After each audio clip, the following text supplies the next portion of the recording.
Dawidi TV. Amaso y'Imana mubone, amatwi yawe amwumve mu izina rya Yesu.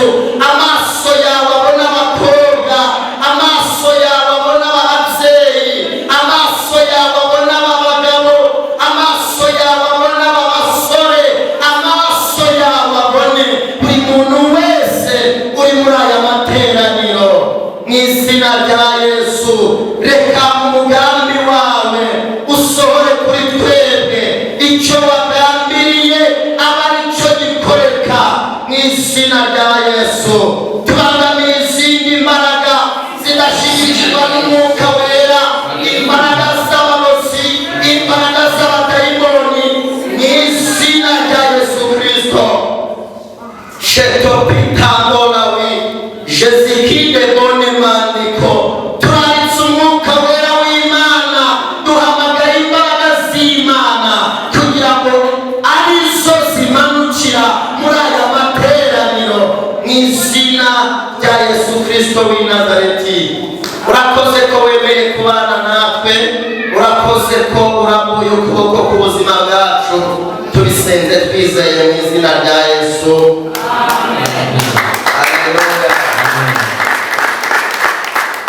Imana ibahe umugisha.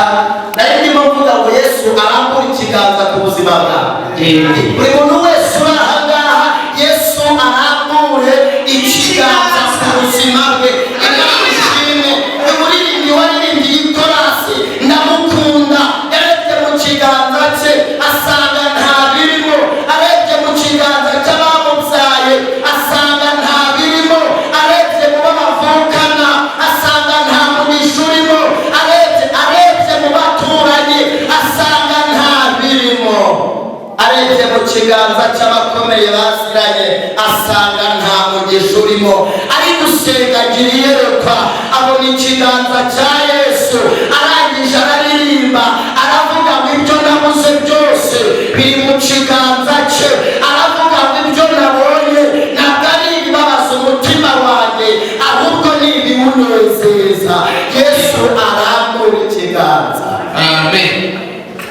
Munyemerere mu byumba. Yesu arambura ikiganza. Arambura ikiganza ku barwayi, abarwayi barakira. Iyo yarambuye ikiganza ku banyabyaha bahindurirwa izina bakaba bakiranutse. Iyo yarambuye ikiganza ku basore bahindurirwa izina bakaba abagabo. Iyo yarambuye ikiganza ku bakobwa bahindurirwa izina bakaba abagore.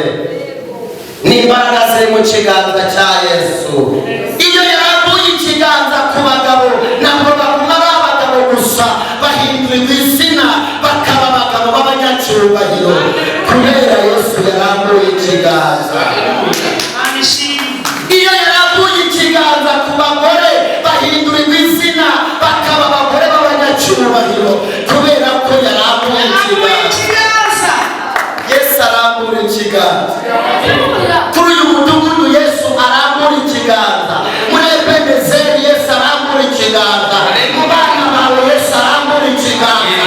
Iyo yarambuye ikiganza mu basambanyi bahindurirwa izina bagakizwa. Iyo yarambuye ikiganza mu bajura bahindurirwa izina bagakizwa. Iyo yarambuye ikiganza mu basinzi bava mu kabari bakaza muri Ebenezeri. Iyo Imana irambura ikiyemwe ku buzima bwawe. Data arambura ikiganza, Imana irambura ikiganza mu izina rya Yesu. Amen. Amen. Njyewe icyama Yesu akabona buri muntu wese wicaye. Njyewe Dawidi nakubona nkuregesheje aya maso yanjye, nkabona uri inzobe cyangwa nkabona uri igikara, nkabona ko wambaye neza cyangwa wambaye nabi, nkabona ko uri mugufi cyangwa nkabona uri muremure, ariko ntabwo ari mucyo Yesu areba. Iyo yaje kureba areba kabiri. Amaso yanjye afite ubushobozi bureba rimwe, ariko aya Yesu, aya maso afite ubushobozi bwo kureba umuntu usenga akamurebana n'ikimusengesha. Amaso y'Imana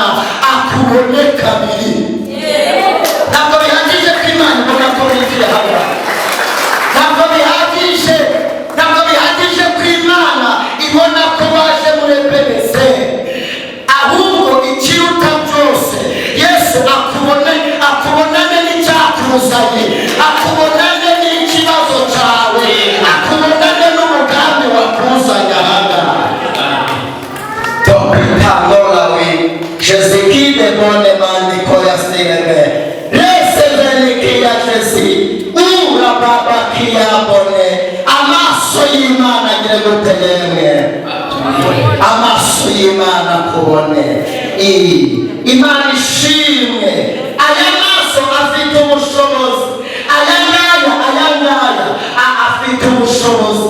Amaso yarebye uyu mugabo witwa Shama na Aminadabu na Eliyabu.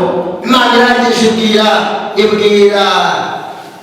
ibwira uyu mugabo witwa Samweli, iramubwira ngo genda i Betelehemu mu muryango wa Yesayi, nabonye y'umuntu ufite umutima umeze nk'uko nshaka. Irangije iramubwira ngo ntuzongerere kurira Sawuli, nanze kwaba umwami w'Abisiraheli. Nuko ngo arangije aragenda, abonye abasore beza, abonye Eliyabu, aravuga ngo muke Imana izi gutoranya. Yararebye rimwe, ariko Imana kuko itareba rimwe yari yamaze kureba kabiri. Iramubwira ngo mva yewe Samweli we, ntabwo njyewe ndebera mu mubiri, ntabwo ndeba nk'uko abantu bareba. Iramubwira ngo wowe namugaye. Imana ishimwe.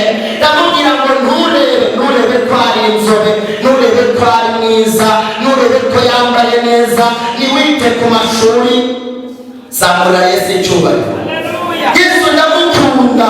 Ni Imana y'abagufi n'abarebare, ni Imana y'ibikara n'inzobe, ni Imana y'abize n'abatarize, ni Imana y'abafite akazi ndetse n'abashomeri, ni Imana y'abari mu cyaro n'abari mu mujyi, ni Imana y'abakire ndetse n'abakene, ni Imana y'abambara neza n'abambara ibirenge, ni Imana itarobanura. Yavuze ngo mu mahanga yose umuntu wanyubashe agakora ibyo gukiranuka, yewe Uwiteka ndamwemera. Haleluya. Ni Imana y'ababa mu mazu yabo n'ababa mu bukode, ni Imana. Zaburi Dawidi yaranditse muri Zaburi ya 58 gutyo, yanditse yageze hepfo hafi no ku murongo wa 5, aravuga ngo Yesu ni se w'imfubyi kandi ni umucamanza urengera ikiremwe. Nari ndimo mvuga ngo amaso y'Imana akubone. Tugiye gusoma ijambo ry'Imana. Reka dusome muri Zaburi igice cyaho cya mbere, duhere ku murongo wa mbere n'ubundi. Haravuze ngo hahirwa umuntu udakurikiza imigambi y'ababi, ntahagarare mu nzira y'abanyabyaha, ntiyicarane n'abakobanyi, ahubwo amategeko y'Uwiteka niyo yishimira, kandi amategeko ye niyo yibwira ku manywa na nijoro. Uwazabana n'igiti cyatewe hafi y'umugezi, cyera imbuto zacyo igihe cyacyo cyose, ntabwo kizaba kibi, ahubwo kizagira gute yemwe. Imana ihimbazwe. 28 naho turahera ku murongo wa mbere. Haravuze ngo abantu bose muvuge ngo amen.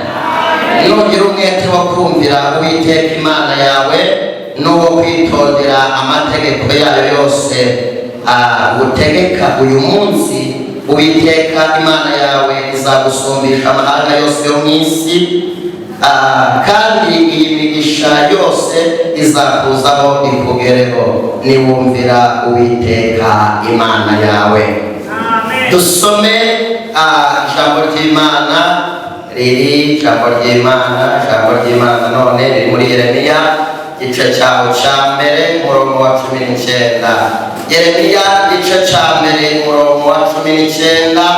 Ubundi tuganire ijambo ry'Imana.